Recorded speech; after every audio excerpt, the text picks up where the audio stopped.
on this Sunday night. The culture of silence is not a good one, and we have to help kids understand that if they see something that is wrong, they need to report. Another victim, more video, and now an independent investigation. A Toronto private boys' school rocked by allegations of student violence and sexual assault. I speak with the principal of St. Michael's College. Because of the postal strike, you're not guaranteed to get your gifts. You've got less mail. With no end in sight for rotating strikes at Canada Post, some Canadians are changing their holiday buying habits.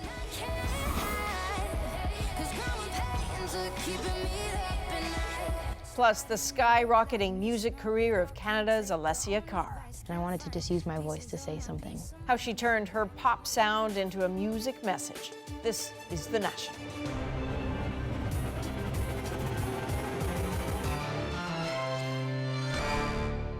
Today, we learned new information about what might have happened at a Toronto private school. There are now at least 4 victims, and a third video emerged this morning. It's in police hands, and the police will decide if it warrants yet another investigation. In the face of all that, St. Michael's College School announced it is launching an independent investigation, quote, to examine these unacceptable behaviors.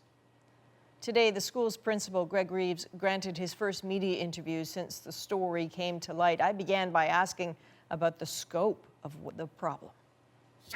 My first question is in the name of clarity here. How many incidents are we talking about, and roughly what happened?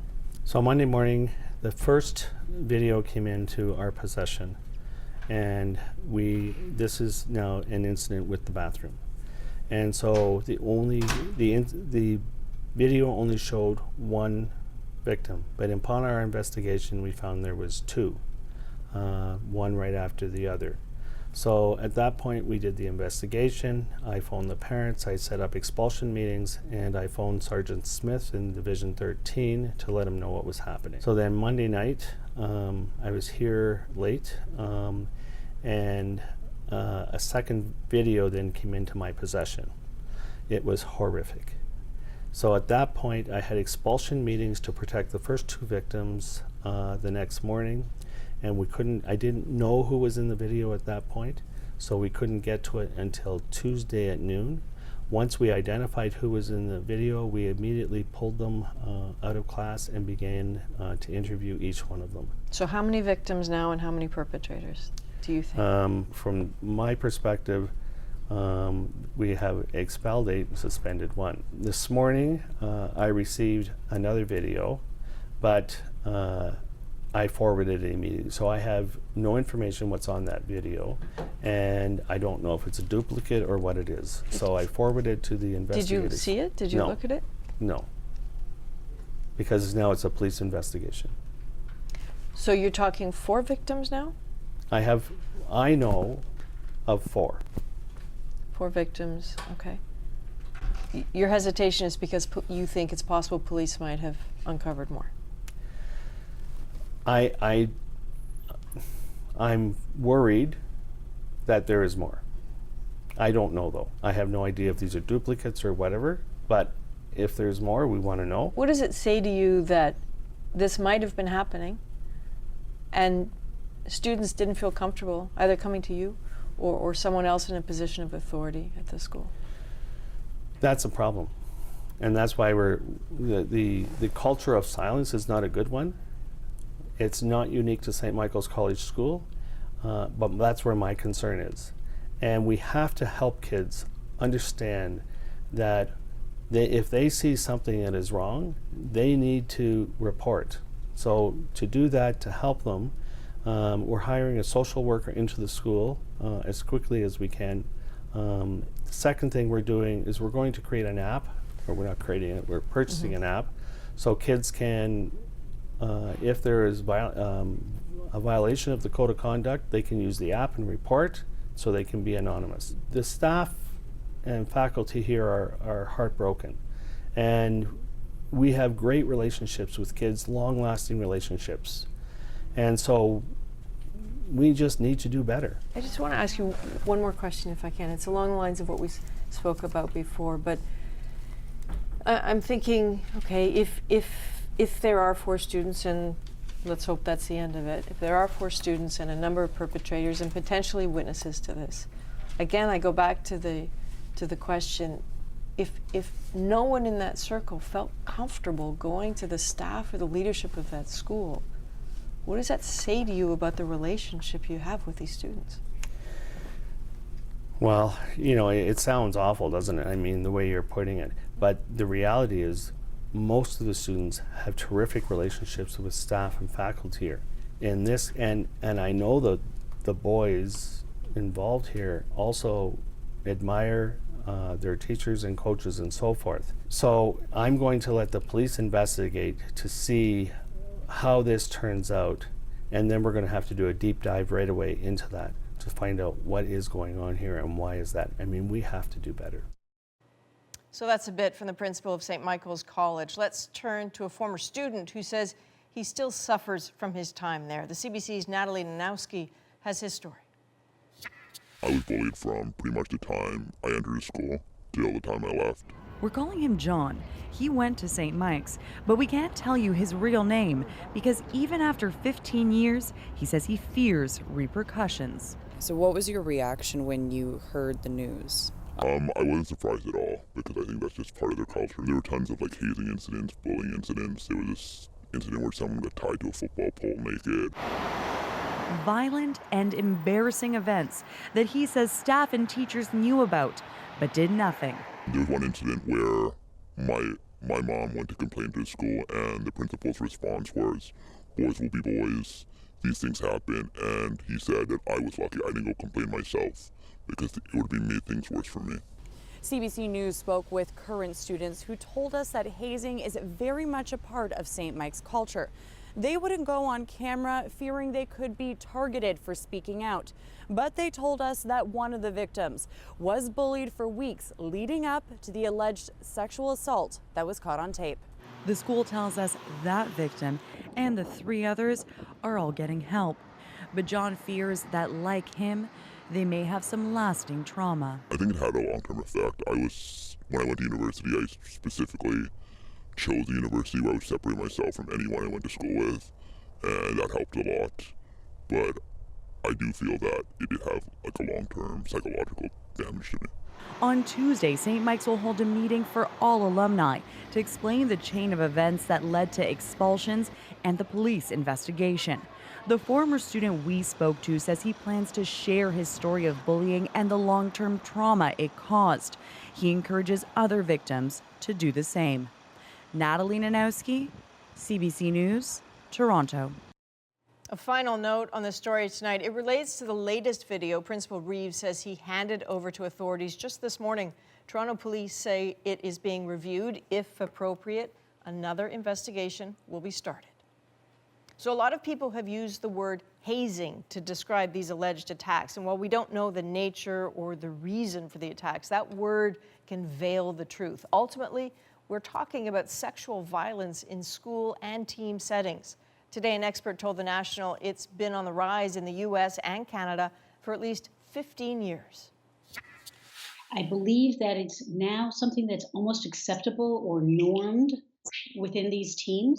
And I think the reason is that it is the quickest way to embarrass and humiliate someone, and therefore they're maintaining the hierarchy, which is one of the main reasons that hazing occurs. Bloomberg News concluded that more than 40 U.S. high school boys were reported sodomized with foreign objects in 2013. A decade earlier, the number was 3. It's an ugly, self-reinforcing cycle, says Michael Kasdan of the Good Men Project. Those who were once victims ascend to the role of alpha males, where they get to inflict harm on a new set of victims and put their own victimhood behind them. Wash, rinse, repeat. When a New Jersey high school fired football coaches for sexual violence under their watch, boys on the team spoke out for the coaches. So how do you fix this? The top has to decide to put enough money and enough time and enough energy and decide that this is a really important, significant thing, and they want to change the culture in their school. Typically, I'd like to see several ways to report these kinds of hazings, and that would be anonymously, online, offline, places that know how to interview kids when they get these reports, doing it appropriately. And what should you tell your kids? Probably the most important thing they can do is to tell the kids, call me. Let me know if there's anything that you feel really uncomfortable about, and you know what that is.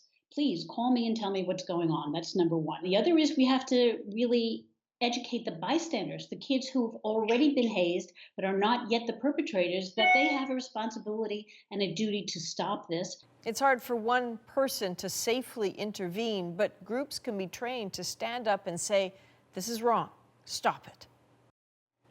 Turning now to the staring match between Canada Post and striking mail workers. Those hoping for a quick end to the rotating strikes are disappointed.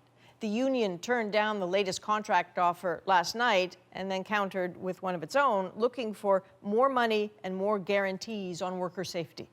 Postal workers are now the most injured workforce under the federal sector at 5 times the average. 25% of letter carriers were injured last year. This has to be fixed. As for the offer, Canada Post pitched a pay raise, better overtime pay, and a promise to create more full-time jobs. The union wanted more money and temporary worker protections. Both sides said no, but they are committed, it seems, to keep talking. So while this drags on, holidays are getting closer, typically one of the busiest times of year for Canada Post. Some Canadians worry their purchases won't get to where they're going. Others have bigger concerns. Austin Grabish has a look at the strike's impact. All right, well, I'm having a look, and nope, nothing today. Julia Michaud has been patiently checking her mail. She's not waiting for a present, she's waiting for money. The freelance graphic designer only gets paid when checks arrive in the mail, which hasn't happened in weeks. It throws a wrench into just your daily ability to just keep things running.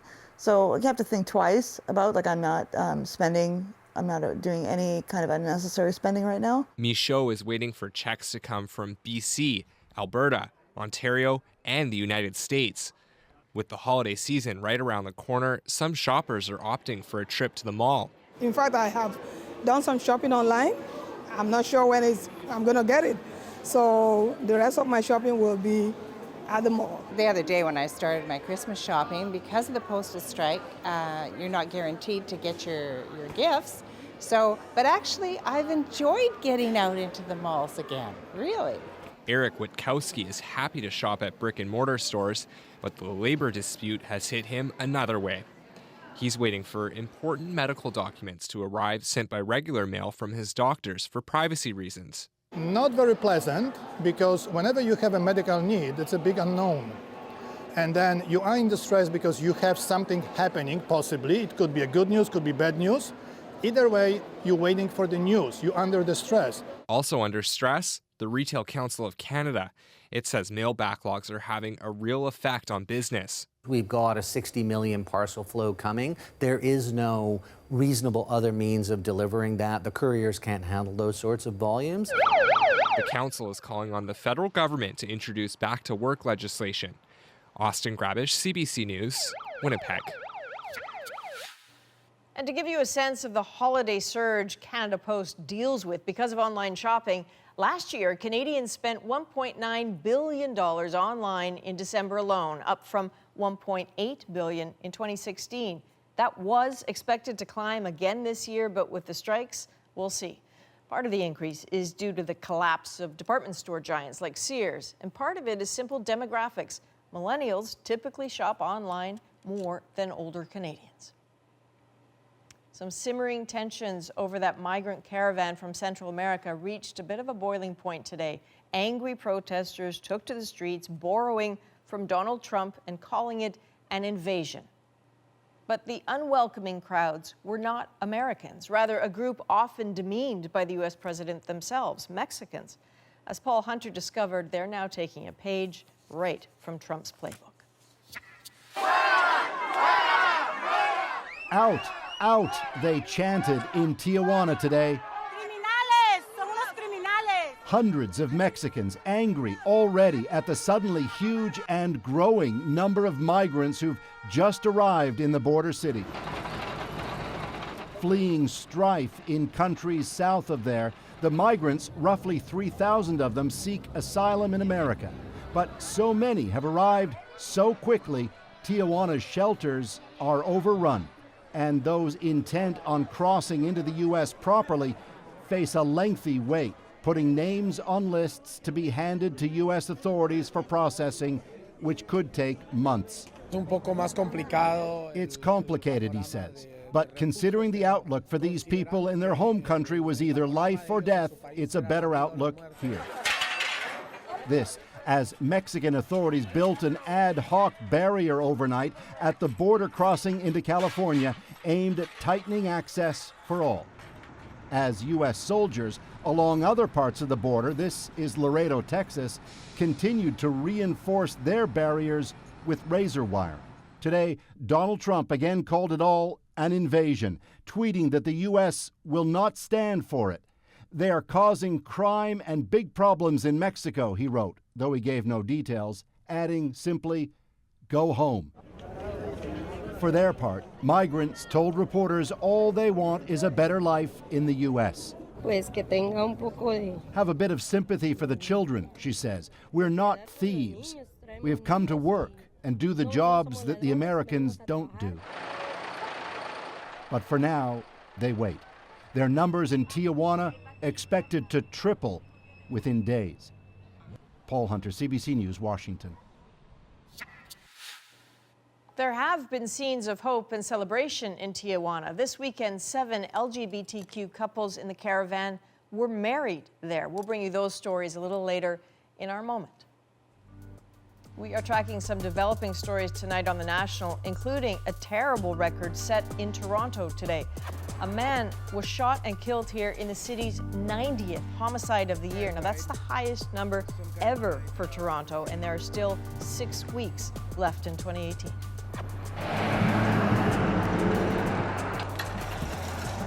And the search goes on for bodies in Paradise, California, an all too familiar sight as raging wildfires keep burning across the state. Officials warn the largest fire, the so-called Camp Fire, won't be fully contained for 2 more weeks. So our Renee Filipponi tracks developing stories for us on Sundays from Vancouver. She has more on the fires. Renee, if you can figure it out, what is the latest? Well, Adrian, today officials say that giant campfire is not even halfway done burning yet. And they say it will be November 30th at the earliest before they have it fully under control. So while crews are battling the flames, survivors struggle to pick up the pieces. At this makeshift camp in Chico, California, the future for many is unclear. No one knows what to do. We're all living minute by minute out here. The campers have been told to move on, but many don't have anywhere to go. Well, I'm going to be the last to leave until everybody's gone because everybody needs help. The president traveled to California this weekend to get a first-hand look at the destruction. Donald Trump, who's been critical of how the state has handled the fires, was joined by Governor Jerry Brown. We're all going to work together and we'll do a real job.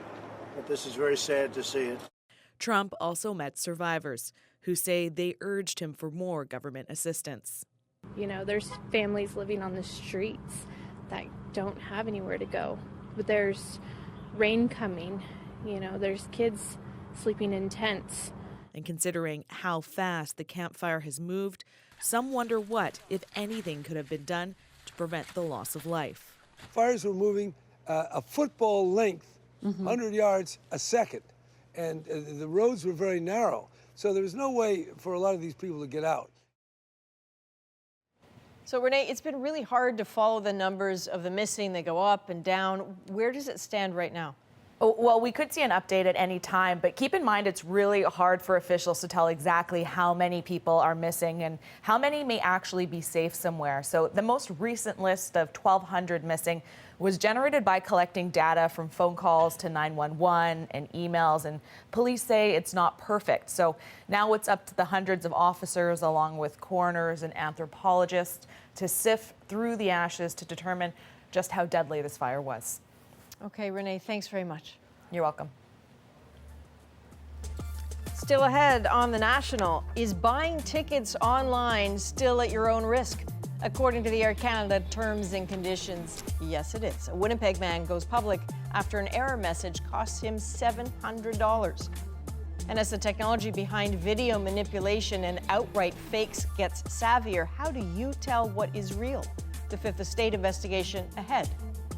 And we go in-depth in the Sunday interview. Ian finds out why Grammy Award-winning songwriter Alessia Cara makes music with a message.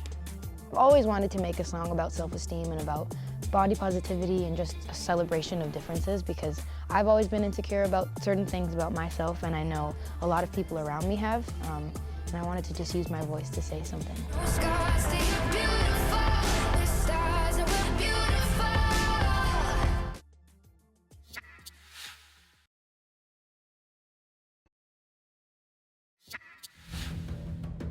Regardless of where you shop, online or at a bricks and mortar store, you expect to get what you paid for. But that's not always the case. Everyone knows that. Tonight, as Rosa Marcatelli tells us, a Winnipeg man is going public after he was charged for a flight he says he didn't know he bought. When Claude Neblett went to book a flight on the Air Canada website, he put in all the information required, including his credit card number. But instead of getting a purchase confirmation, he got an error message. Unable to process your request, please try again later. Plans changed and he didn't try again. Normally, I get a response, a confirmation, and I get an e-ticket. This time, nothing happened. So I felt it didn't go through. He didn't realize until he got his credit card statement a week later that the airline charged him $735 for the flight. He asked for a refund. The lady I spoke to, she said, well, there's nothing I can do. You're going to lose your money. You had 24 hours to cancel. I said, 24 hours to cancel what? How am I going to cancel something that was not in effect? Neblett was surprised to learn that he and the millions of other Canadians who make online purchases every year are at the mercy of those long and sometimes hard to find terms of use on the websites, the ones that customers automatically agree to just by using the site.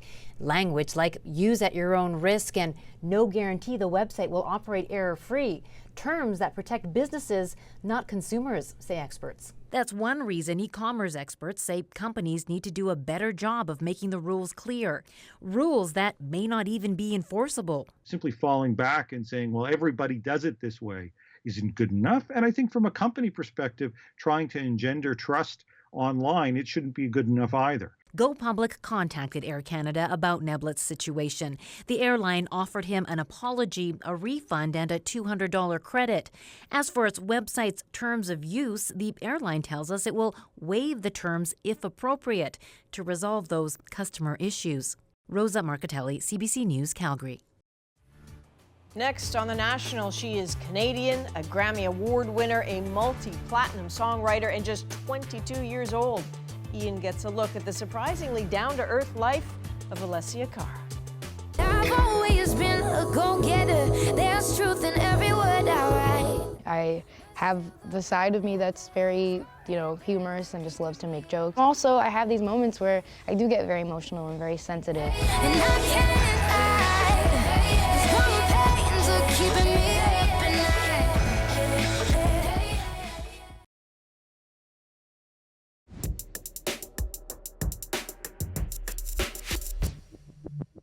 Don't know why I can't see the sun when young should be fun.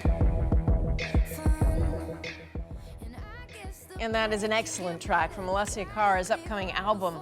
Right now, the Canadian pop star is unstoppable, netting a Grammy and topping charts. Ian Hannah-Mansing got a chance to speak with Cara about her success, where it all began, and where she might be going next. Find table space to stay your social graces. Alessia Cara is just 22 years old, and she's already leaving her mark on the music world. Find me where the wild are. Raised just outside Toronto, in Brampton, she started out like so many other young artists today, singing at home, posting clips online. Both your hands in the holes on my sweater.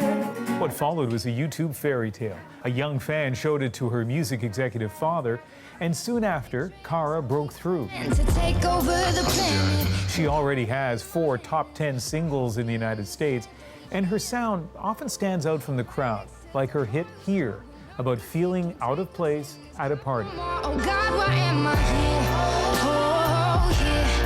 Oh, here. That album led to a Juno Award, and last year, the Grammy for Best New Artist, the first Canadian to ever do that. I'm shaking. I've been like pretend winning Grammys since I was a kid. Now she's set to perform at next week's Grey Cup halftime show. And she's about to release her second album, The Pains of Growing. And I can't hide, 'cause growing pains are keeping me up at night. I met up with Alessia Cara in Toronto. Part of your story is about doing YouTube videos, and one video in particular was seen by a young woman who showed her dad, who is a record company executive. Is that story true? It is true, yeah. She was looking for, I guess her dad kind of had her looking online for talent and stuff. You know, she was very young, kind of was in with YouTube and social media. So she was searching one day and stumbled across a cover of mine of this song called Sweater Weather by The Neighborhood. And I had no idea that anybody was gonna even see it, but she somehow contacted me, I think through my Twitter at the time, and then things kind of just happened from there. How old were you? I was 16. And so did any part of you wonder if this was a real thing, or somebody, you know, just pretending that they were connected to a record company? Oh yeah, absolutely. And I even told her that. I was like, I don't know, like I have to talk to my dad because I don't know who this is. I don't know if this is real. I remember searching their website to make sure it wasn't spam, to make sure it was credible. And once I figured out it was credible, to my knowledge anyway, I asked my dad, like, can you please just talk to them? A lot of people wonder, and I was looking at comments online, who is she? Where is she from? What's her ethnicity? And it turns out you're a kid from Toronto. Do you think you could have sounded this way and have grown up anywhere?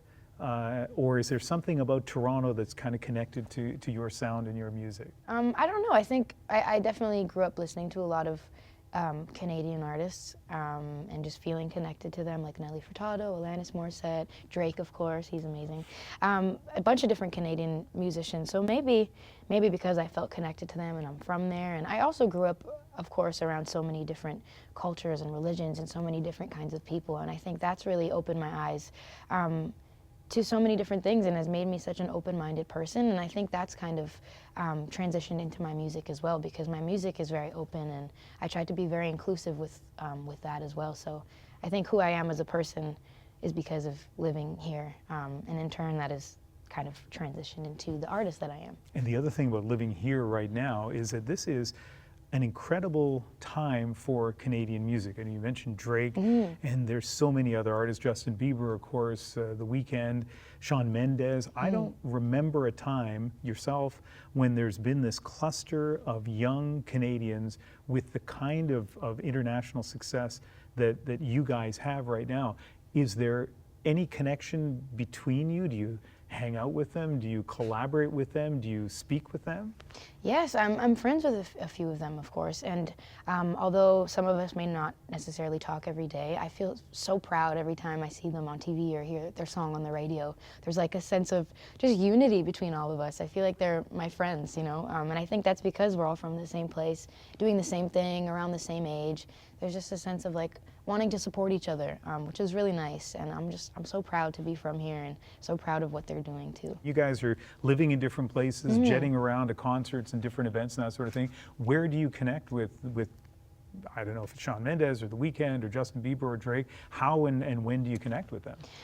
Well, Shawn and I text all the time, actually, and we see each other here and there. I mean, it's hard to be in the same place with anybody, but texting is always really great. From staying in touch with other young Canadian music stars to connecting with audiences with songs that often carry a message. And you don't have to change a thing, the world could change, it's hard. No scars, say you're beautiful, with stars and we're beautiful. I think of a song like Scars, and the video in there, you know, there's another example of a song that is so different from what you would normally hear on the radio. How did that song and that video come about? And I've always wanted to make a song about self-esteem and about body positivity and just a celebration of differences, because I've always been insecure about certain things about myself, and I know a lot of people around me have. And I wanted to just use my voice to say something. And then that kind of turned into the video years later, where I tried very hard to make the lyrics match what was being shown and just display all different kinds of people, different ages, different colors, different everything, in hopes that people can just celebrate themselves a bit more. Some of your songs, heavy, deep, emotional themes. So I thought to myself, this young woman seems so serious. Then I saw the video of you doing your impersonations. Oh no. And you're not always serious. Give me a Drake song. You used to call me on my, you used to. Oh, I can do the dance, ready? Can you guys see this? Get a footage of this, ready? That was probably the best of all the impressions that I did. Which one is the real you? Are you the kind of bubbly, comical, fun-loving person, or the deeply serious artist, or you just kind of go step between those two worlds?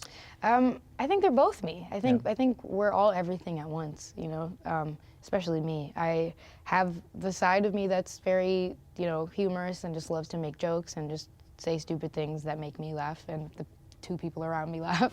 But then I have these moments where I do get very emotional and very sensitive, and I go through things just like everybody else. It's different every day, but I think that's the beauty of being a person, is you can be everything at the same time, you know. You are exceedingly normal. Like talking to you now, it's just like a normal conversation with somebody. Yeah. You know, no indication of the kind of stardom that you are enjoying right now. What lessons do you have for young people, particularly young women, who might be watching right now? I would say, I mean, it's hard to be a young woman in this industry. Both being a woman and being young in this industry is difficult. And you're going to be facing a lot of opinions and a lot of voices that may not agree with yours, and that's difficult. But I think what I've learned throughout the time that I've been doing this is just to know when to say no and know that it's okay to say no. And I think it's so important to come out of it being 100% who I am, you know? When you say no, you mean in terms of do this song or this kind of video? Do you mean Yeah. professionally or personally? I think both. Yeah. I think both. You know, people always try to tell you who you are, especially when you're in front of all these people. Everyone decides who you are in their own way and decides to pick you apart and tell you all the reasons they don't like you or all the reasons you should change, whether that's outside of the industry or even in the industry, you know? The entertainment world is kind of a weird place to be in sometimes, but I think standing your all ground. these people are watching this, right? Yeah, I know. They know. I think I've told them a bunch of times already. They certainly do know that she isn't afraid to use her voice for more than just singing.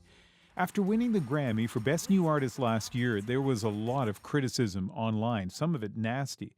Claims she wasn't new enough for the category and that another nominee should have won. But in a powerful Instagram post, Cara fought back. That was hard, and again, not to bring up like the whole women card, but it's the truth, and you have to pull it up when it's accurate. And in this case, it just felt like, I don't know, like a lot of people will just try to tell you as a young woman that you don't deserve your success, or to try to make you feel guilty for your success. And I was being made to feel like I took something from somebody, when that's never the case with other artists, especially established male artists. You don't ever really see that, so it kind of hurt, and it was unfortunate that that whole innocent dream of mine was a little tainted, because I've always dreamt of, you know, winning that. I think a lot of people with the same dream as me would like dream of winning a Grammy one day, and so it felt unfortunate that I was made to feel guilty for it. And I made that post because I wanted to stand up for myself, but stand up for any young girl who feels like, you know, they're made to feel guilty for their success or feel like they're not deserving of the things that they've achieved. If things work out the way you hope they work out, although as I say, they've worked out fantastically to this point, but if they were, you know, the next few years were to unfold the way you hope, what will they look like? Good question. I don't know, I've always been an album artist. I've always loved artists who have these like iconic albums that people remember for a long time, if not forever, and that's always been a dream of mine. I've always wanted to be seen as just a real songwriter and a good songwriter that has these albums that people can listen to years and years from now that will always be relevant. I think that's the dream. So whether that's 5 years, 10 years, 20 years, I hope that that's what people will remember me as. It's a real pleasure meeting you. Great to meet you too. Thank you very Thank much. you. Next on The National, fake news and fake views. The Fifth Estate dives into the world of artificial intelligence video fakery. If I were to suggest that we take our Prime Minister, Justin Trudeau. Absolutely. And the scary part of that is we can just go to Google Images, download one of the pictures, and then just insert it inside this app. So, wow. Mark Kelly takes us through what's out there and how to spot it. But first, for a moment today, while many were watching football, and you know you were, there was buzz about what might be a seismic event in the NFL. You see, the Cleveland Browns are looking for a new head coach, and the team's general manager, in a bit of an offhand way, said he was open to hiring a woman. So today, reports were swirling that they were looking into none other than Condoleezza Rice.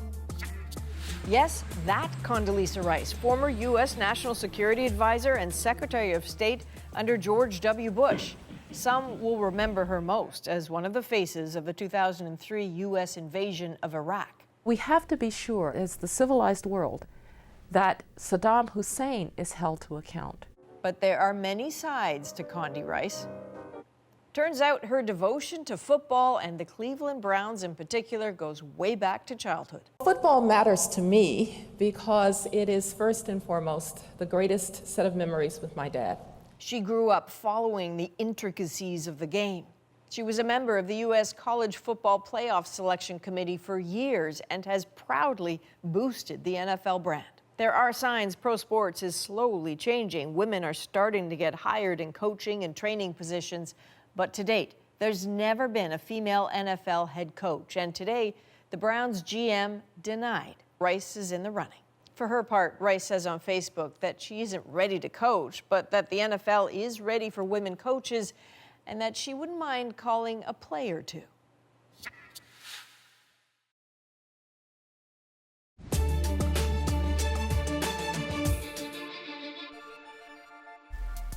Here's a look at some of the stories we're watching for this week on The National. We're going to have a report on Tuesday, and it'll be very complete.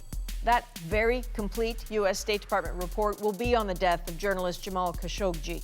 Donald Trump has said the report will include who did it. According to the Washington Post, the CIA has already concluded Saudi Crown Prince Mohammed bin Salman ordered the killing. Saudi Arabia denies that. Need to think about how we're competitive tomorrow and the day after. And then on Wednesday, Finance Minister Bill Morneau tables the federal government's fall economic statement. As part of that, Morneau is expected to reveal strategies for supporting Canadian journalism. Shrinking ad revenues have led to newspaper closures and broadcasting cutbacks. It's a really big day to have my big sister on the note. And tomorrow, the $10 bill honoring Canadian civil rights pioneer Viola Desmond goes into circulation. She was arrested in 1946 for sitting in the whites-only section of a Nova Scotia movie theater. Desmond's image graces the first vertical banknote. On the other side, the Canadian Museum of Human Rights in Winnipeg. Killmonger was right. Or Ben Carson is in the sunken place. Or, how about this, simply, President Trump is a total and complete dipshit. That's obviously not a message from former U.S. President Barack Obama. The voice is comedian and filmmaker Jordan Peele. The illusion, courtesy of BuzzFeed and widely available tools for manipulating video, tools that seem to get more convincing by the day. Moving forward, we need to be more vigilant with what we trust from the internet. So we live in a time of so-called fake news when all sorts of people want to make you believe things that simply aren't true. Tonight, we'll show you the high-tech advances taking it to a new and frankly frightening level. We are way past simple lies. What happens when you cannot believe your eyes? Mark Kelly is a host of CBC's The Fifth Estate. He's been investigating this sort of dangerous twist in fake news. Mark, what makes this in particular so disturbing? Well, it's incredible when we look at right now at the quality of fake video that's out there. And this is manipulated video that is really designed to deceive, to disrupt, and to destabilize. We're seeing more and more of this. It's a modern day weapon of war, and in the hands of certain people can be very, very damaging. I mean, you're looking at enemy states that could possess this technology, but more and more you're looking at someone in their own basement who has a grudge, a decent computer, and some basic computer skills. I went to a software company in LA. They showed us just how easy it is to create some pretty good fakes. Take a look. If I were to suggest that we take our Prime Minister, Justin Trudeau, could you take a picture of him and do the same thing with him? Absolutely.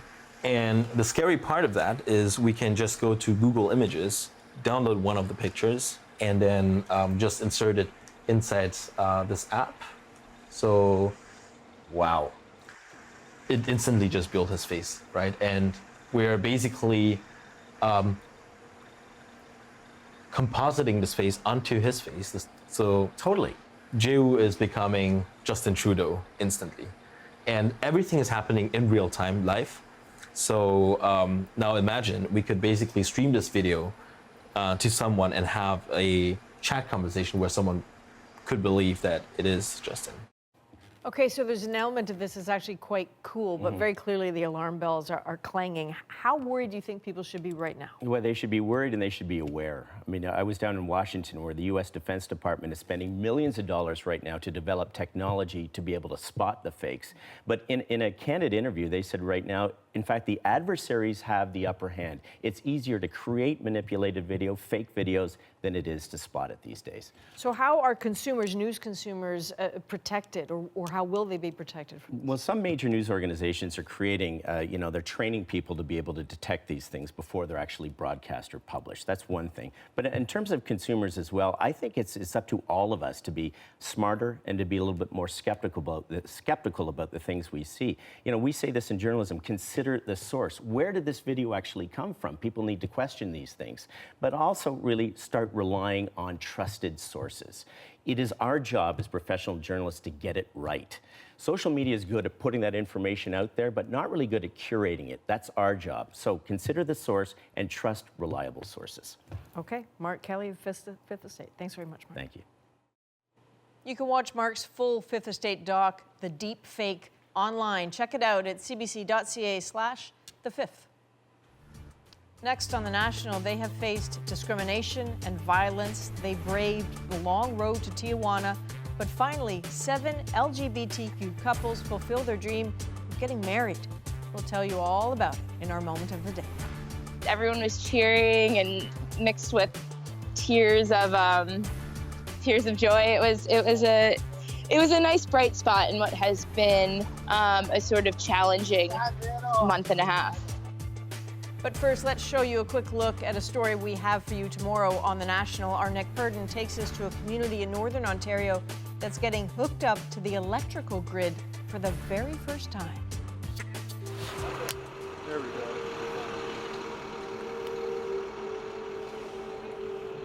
It's hard to believe that in 2018, there are entire communities in Northern Ontario that don't have reliable power. You got it. I mean, imagine living in a place where there's not enough power to hook up new houses or provide reliable health care. And there are so many blackouts it can take up to an extra year to finish high school. But this is a story about the plan to change that. You know, I can't wait till it starts so that I can hopefully get a job on it and start working on it. You know, be able to tell my kids, you know, Dad helped build that, Dad helped build the power line.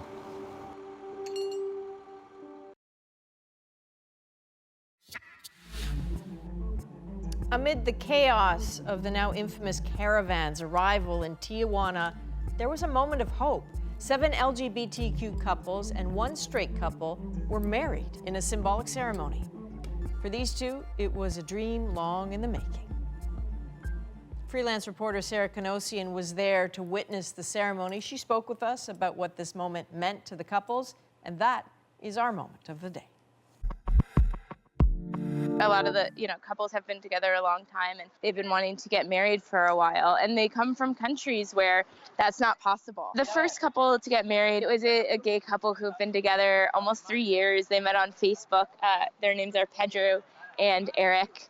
They came from Guatemala, where they both were fleeing various forms of discrimination and violence. There was a lesbian couple who had met at a soccer match in Honduras. They also said that they were fleeing significant discrimination, not just from their family, but from the community, and had quite a hard time getting a job because of their sexual orientation. There was one straight couple that got married, and they had just made really good friends with a portion of the LGBT group that had sort of jumped ahead of the bigger bulk of the caravan. The group of trans women that they were friends with just didn't want to leave them behind. Everyone was cheering and mixed with tears of joy. It was a nice bright spot in what has been a sort of challenging month and a half.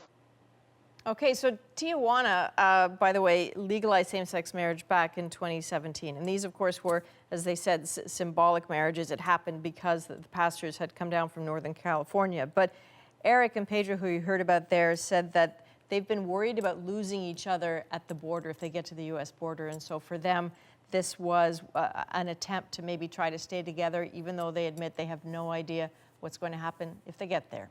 That is a national for Sunday, November 18th. Good night.